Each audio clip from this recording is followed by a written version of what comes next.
আমাকে অনেকে প্রশ্ন করে, হুজুর যদি আওয়ামী লীগ আগামীতে নির্বাচনে অংশগ্রহণ না করে, আওয়ামী লীগের লিডারও তো পালিয়ে গেছে, ভোটারও তো পালায় নেই, তাদের ভোট কে পাবে? আমি বললাম একেবারে প্রশ্নের জবাব সহজ। ওই সমস্ত লোকেরা যাদের কাছে নিজেদের জান মালের নিরাপত্তা পাবে তাদের কি তারা ভোট দিবে? আপনি চ্যালেঞ্জ দেন, লিখে রাখেন। ওই সমস্ত লোকগুলি যাদের কাছে জান মালে নিরাপত্তা পাবে, সুন্দর মতো ব্যবসা করতে পারবে, বুক ফুলিয়ে রাস্তা হাঁটতে পারবে, স্ত্রীর কাছে থাকতে পারবে, তাদের সন্তানদেরকে স্নেহ করতে পারবে, পালাতে হবে না, দৌড়াতে হবে না, এমন ব্যক্তিদেরকে তারা ভোট দিবে, কোনো সন্দেহ নেই। বলতে পারেন হুজুর হিন্দুরা কাদেরকে ভোট দিবে? হিন্দুরা তো আওয়ামী লীগকে ভোট দিত, ওই একই কেস। হিন্দুরা তাদেরকেই ভোট দিবে যাদের কাছে তাদের জান মালের নিরাপত্তা পাবে, হিন্দুরা তাদেরকেই ভোট দেবে। আন্দোলন বাংলাদেশের মোহতারাম সিনিয়র নায়েবে আমির, জুলাই বিপ্লবের অন্যতম সিপাহসালার আলহাজ হযরত মাওলানা মুফতি সৈয়দ মোহাম্মদ ফয়জুল করিম, আল্লামা মুফতি সৈয়দ মোহাম্মদ ফয়জুল করিম শাইখে চরমনাই।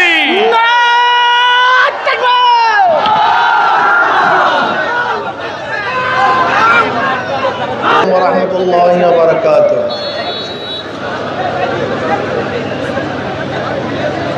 নাহমাদুহু ওয়া নুসাল্লি আলা রাসূলিল কারীম, আম্মা বাদ। আউযু বিল্লাহি মিনাশ শাইতানির রাজীম, বিসমিল্লাহির রহমানির রহিম। ইনিল হুকমু ইল্লা লিল্লাহ, সাদাকাল্লাহুল আলিয়্যুল আযীম। সবাই পড়ি সাল্লাল্লাহু আলাইহি ওয়াসাল্লাম। ভাই সাউন্ড বক্স বাড়ায় দেন,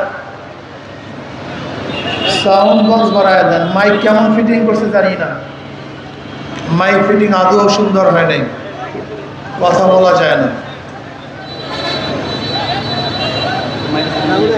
ইসলামী আন্দোলন বাংলাদেশ, মাইক কমান, সাউন্ড বক্স বাড়ান। ইসলামী আন্দোলন বাংলাদেশ চাঁদপুর সদর উপজেলা শাখা কর্তৃক আয়োজিত আজকে গণসমাবেশের সম্মানিত সভাপতি সেরে তাজ, সম্মানিত ওলামায়ে কেরাম, সর্বস্তরের ইসলাম প্রিয় দেশপ্রেমিক ভাইয়েরা আমার, ইসলামী আন্দোলন বাংলাদেশ কি ও কেন, আমরা কেনই বা রাজনীতি করি, রাষ্ট্র কেন সৃষ্টি হয়েছিল, রাষ্ট্রের কাজটা কি, সরকার এবং রাষ্ট্রের মধ্যে ব্যবধানটা কি, মেম্বার অফ পার্লামেন্টের কাজটা কি, তাদের দায়িত্ব কি, এই বিষয়ে আমরা অনেকেই জানি না। আমাদের সমস্যা এখানে। ইসলামী আন্দোলন বাংলাদেশ কি চায়? ইসলামী আন্দোলন বাংলাদেশ চায় ইসলাম হুকুমত কায়েমের ভিত্তিতে একটা কল্যাণ রাষ্ট্র কায়েম করতে চায়, যে রাষ্ট্রের মধ্যে সমস্ত মানুষ শান্তিতে বসবাস করবে, যেখানে জুলুম থাকবে না, অত্যাচার থাকবে না, অবিচার থাকবে না, বৈষম্য থাকবে না, যেখানে মানুষগুলি ক্ষুধার্ত, ক্ষুধার তাড়নায় ডাস্টবিনে কাক কুকুরের সাথে লড়াই করবে না। ইসলামী আন্দোলন বাংলাদেশ এমন একটা রাষ্ট্র গঠন করতে চায় যে রাষ্ট্রের মধ্যে বাংলাদেশের একজন নাগরিকও বস্ত্রহীন থাকবে না।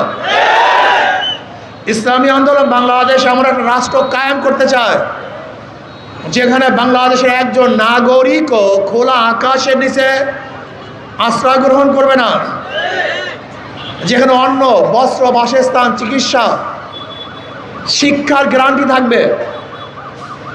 ইসলামী আন্দোলন বাংলাদেশ এমন এক রাষ্ট্র গঠন করতে চায় যে রাষ্ট্রের মধ্যে ইনসাফ ভিত্তিক বিচার হবে, যেখানে কেউ 100 তলায়, কেউ নিচতলায়, এটা হবে না। ইসলামী আন্দোলন বাংলাদেশ আমরা রাষ্ট্র গঠন করতে চাই, ইসলামী হুকুমত হয় আগামী 5-10 বছরের মধ্যে বাংলাদেশের সমস্ত গরিবগুলি দরিদ্র সীমার উপরে চলে যাবে। আলহামদুলিল্লাহ। আপনাদের বিশ্বাস হয় না, বিশ্বাস হবেও না। আপনাদের এই কথাগুলি বিশ্বাস হবে না। এর কারণটা কি? আপনারা শুনছেন, দেখেন নাই। আর যারা রাজনীতি করছে তাদেরকে দেখছেন, যারা জালেম, অত্যাচার, অবিচার করছে, খুন খারাপি করছে, ধর্ষণ করেছে। এজন্য আমাদের কথা বিশ্বাস করবেন না। আচ্ছা বলেন তো, স্টেটের কাজটা কি? রাষ্ট্র কেন সৃষ্টি হয়েছিল?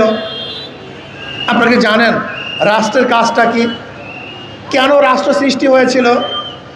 রাষ্ট্র সৃষ্টি হওয়ার মূল কারণ ছিল যখন সমাজের দুর্বল লোকগুলির উপরে সমাজের শক্তিশালী মানুষগুলি অত্যাচার অবিচার করত, তারা তাদেরকে কোনো অবস্থাতেই বিচার করতে পারত না।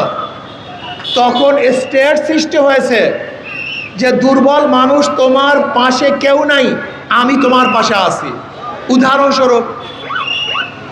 উদাহরণস্বরূপ ধরে নেন, একটা বিল্ডিং একজন নিরীহ মানুষের, গরিব মানুষের।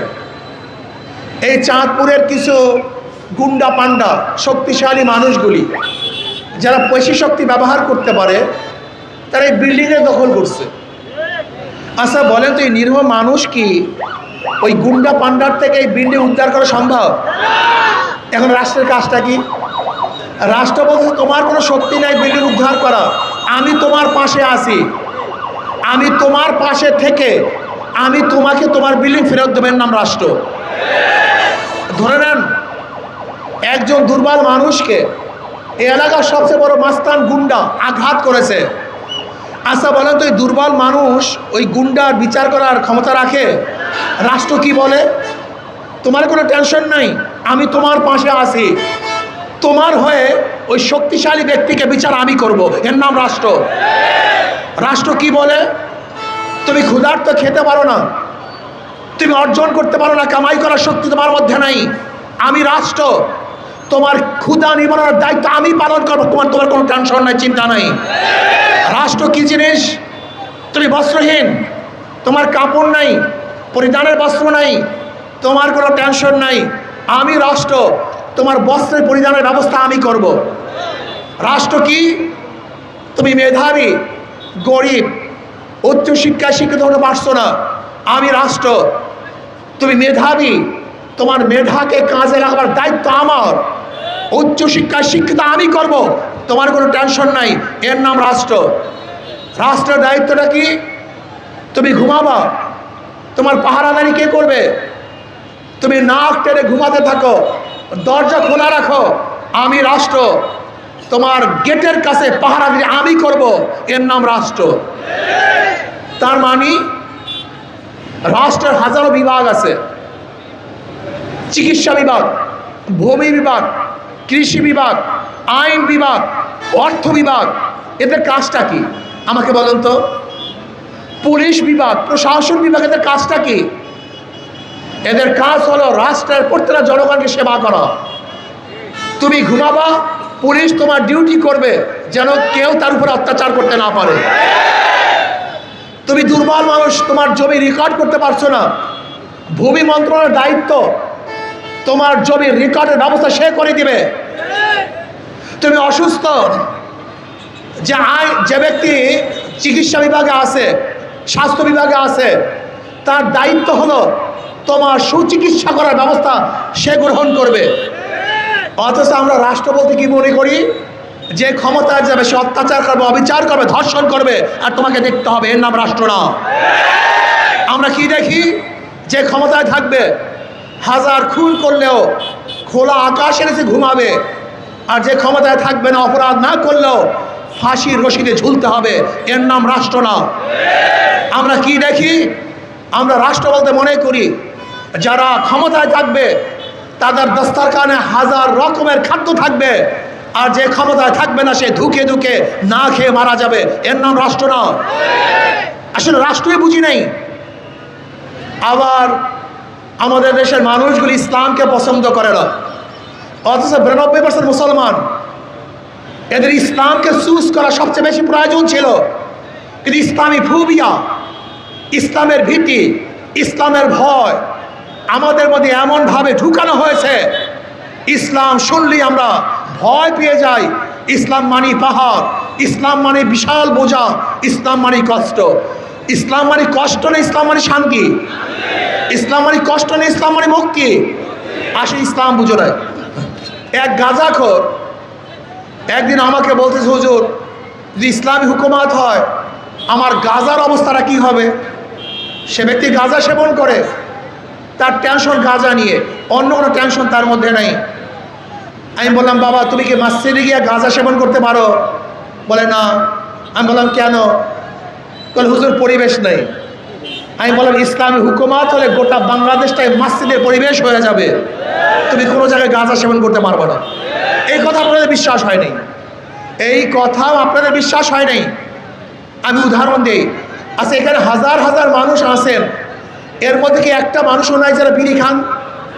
কথা বলেন না কেন? ধূমপান করেন? এখন করেন না কেন? নিষেধ করছি, বাধা দিছি, তা খান না কেন? একবার কি মনে চাইছে? না। সৎ সঙ্গে স্বর্গবাস, অসৎ সঙ্গে সর্বনাশ। ওই গুন্ডা, বদমাশ, ডাকাত, চোর এবং ধর্ষক রাজনীতিবিদরা আমাদের গোটা সমাজকে নষ্ট করে ফেলছে, যুবক সমাজকে নষ্ট করে ফেলছে। আমরা মনে করি রাজনীতি মানে খারাপ। না, রাজনীতি মানে রাজার নীতি, রাজনীতি মানে সর্বশ্রেষ্ঠ নীতি। পথের মধ্যে সবচেয়ে বড় পথকে বলে রাজপথ, হাঁসের মধ্যে বড় হাঁসকে বলে রাজা হাঁস। নীতির মধ্যে সর্বশ্রেষ্ঠ রীতির নাম রাজনীতি। এই রাজনীতি করবে কারা? যারা আদর্শবান, চরিত্রবান, নীতিবান। কোনো লম্পট, ডাকাত, খুনিদের রাজনীতি করার কোনো দরকার নাই, অধিকার নাই। কিন্তু আমরা রাজনীতি কুলুষিত করে ফেলেছি, নোংরা করে ফেলেছি, জিঘাংসার রাজনীতি করে ফেলেছি। এর নাম রাজনীতি না। রাজনীতি হলে মানুষকে মুক্তি দেওয়ার যে পথ পন্থা, তার নাম রাজনীতি। রাজনীতি মানে এই নয় দমন পীড়ন, কাউকে জুলুম, অত্যাচার, খুন খারাপি জেলে ঢুকিয়ে রাখার নাম রাজনীতি না। বিশ্বাস হয় না? আমাকে অনেকেই প্রশ্ন করে, হুজুর যদি আওয়ামী লীগ আগামীতে নির্বাচনে অংশগ্রহণ না করে, আওয়ামী লীগের লিডারও তো পালিয়ে গেছে, ভোটারও তো পালায় নেই, তাদের ভোট কে পাবে? আমি বললাম, একেবারে প্রশ্নের জবাব সহজ। ওই সমস্ত লোকেরা যাদের কাছে নিজেদের জান মালের নিরাপত্তা পাবে, তাদেরকেই তারা ভোট দিবে। আপনি চ্যালেঞ্জ দেন, লিখে রাখেন, ওই সমস্ত লোকগুলি যাদের কাছে জান মালের নিরাপত্তা পাবে, সুন্দর মতো ব্যবসা করতে পারবে, বুক ফুলিয়ে রাস্তা হাঁটতে পারবে, স্ত্রীর কাছে থাকতে পারবে, তাদের সন্তানদেরকে স্নেহ করতে পারবে, পালাতে হবে না, দৌড়াতে হবে না, এমন ব্যক্তিদেরকে তারা ভোট দিবে, কোনো সন্দেহ নেই। বলতে পারেন, হুজুর হিন্দুরা কাদেরকে ভোট দিবে? হিন্দুরা তো আওয়ামী লীগকে ভোট দিত, ওই একই কেস। হিন্দুরা তাদেরকেই ভোট দিবে যাদের কাছে তাদের জান মালের নিরাপত্তা পাবে, হিন্দুরা তাদেরকেই ভোট দেবে। ইসলাম এমন এক ধর্ম, ইসলাম এমন একটা আদর্শ, যারা ইসলাম অনুযায়ী চলে তারা এমনিতেই আদর্শবান হয়ে যায়।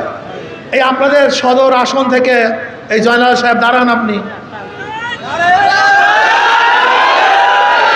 এই জয়নাল সাহেব, আপনার ধারণা কি এই হাতের মধ্যে খুনের রক্ত আছে? আসতে কন, খুনের রক্ত আছে, জুলুমের রক্ত আছে, ধর্ষণের স্পর্শ আছে।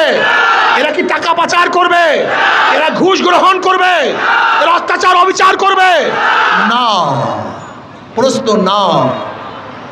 এদের মাধ্যমে খুন বন্ধ হওয়া সম্ভব, ধর্ষণ বন্ধ হওয়া সম্ভব, জুলুম বন্ধ হওয়া সম্ভব, অত্যাচার অবিচার দূর হওয়া সম্ভব। এ আমাদের মকবুল সাহেব, উনি 4 থেকে নির্বাচন করবেন, শাইখুল হাদিস আল্লাহ মকবুল সাহেব। এই চেহারাগুলি যখন সংসদে সদস্য হবেন, তখন সংসদটা জান্নাতের বাগিচা হয়ে যাবে। এর এখন যেরকম জাহান্নামের টুকরা, তখন হবে জান্নাতের টুকরা। আমি বিশ্বাস করি, আমার যুবক বাবারা, নামাজ না পড়তে পারো, রোজা না রাখতে পারো, দিন অনুযায়ী না চলতে পারো, নিজের ভালো পাগলেও বুঝে। এই যে দেখেন হাত পাকাটা প্রতীক, ওদের সব জায়গায় ধোঁকাবাজি। কেমন ধোঁকাবাজি? যে নৌকা নিয়ে নির্বাচন করে নৌকা চালাতে পারে না, যে ধানের শীষে নির্বাচন করে নিজেরা ধান কাটতে পারে না, যারা নাঙ্গল নিয়ে নির্বাচন করে নিজেরা নাঙ্গল বইতে পারে না। যারা গরুর চাকা নির্বাচন করে নিজেরা গরুর গাড়ি চালাতে পারে না, যারা কুড়াল নিয়ে নির্বাচন করে নিজেরা কাঠ ফাটতে পারে না, সব প্রতীকগুলি গরিবদের। নৌকা চালায় কারা? গরিবরা। ধান কাটে কারা? জোরে বলেন। নাঙ্গল চালায় কারা? সব প্রতীক গরিবদের। কিন্তু যারা নির্বাচন করে একজনও গরিব না। তার মানে ওদের প্রতীকের সাথে কাজের কোনো মিল নাই, সব ধোঁকাবাজ। কিন্তু হাত পাখা এমন এক প্রতীক, যে নির্বাচন করে সেও ঘুরাতে পারে, যারা সমর্থন করে তারাও চালাতে পারে, পুরুষরাও চালাতে পারে, মহিলারাও চালাতে পারে, গরিবরাও চালাতে পারে, ধনীরাও চালাতে পারে। হাত টাকা প্রয়োজন মুসলমানদের, হাত টাকা প্রয়োজন হিন্দুদের, খ্রিস্টানদের। সব মার্কা ফেল করে, হাত পাখা ফেল করে না। আপনার কারেন্ট ফেল করে কিন্তু হাত পাখা ফেল করে না। শুধু কি তাই, ঘুমের সময় কাউর মার্কা বুকের উপরে থাকে না। নৌকা নিয়ে কেউ ঘুমায় না, ধানের শেষ নিয়ে কেউ ঘুমায় না, নাঙ্গল নিয়ে কেউ ঘুমায় না।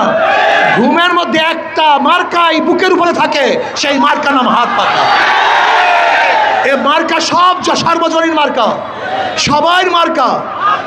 আমি বিশ্বাস করি যদি হাত পাখা বিজয় হয়, এই জাতি বিজয় হবে। হাত পাখা বিজয় হয়, বাংলাদেশ বিজয় হবে, সর্বশ্রেণীর মানুষ বিজয় হবে। আমাদের এই চাঁদপুর 5 থেকে মোহাম্মদ আলী সাহেব ইনশাআল্লাহ সামরিক সেনা কর্মকর্তা মনে হয় যেন বিরাট আল্লাহর ওলির মতো। কি কথা ঠিক না? কাজে আল্লাহ পাক এদের সবাইকে কবুল করে নেন। বসেন।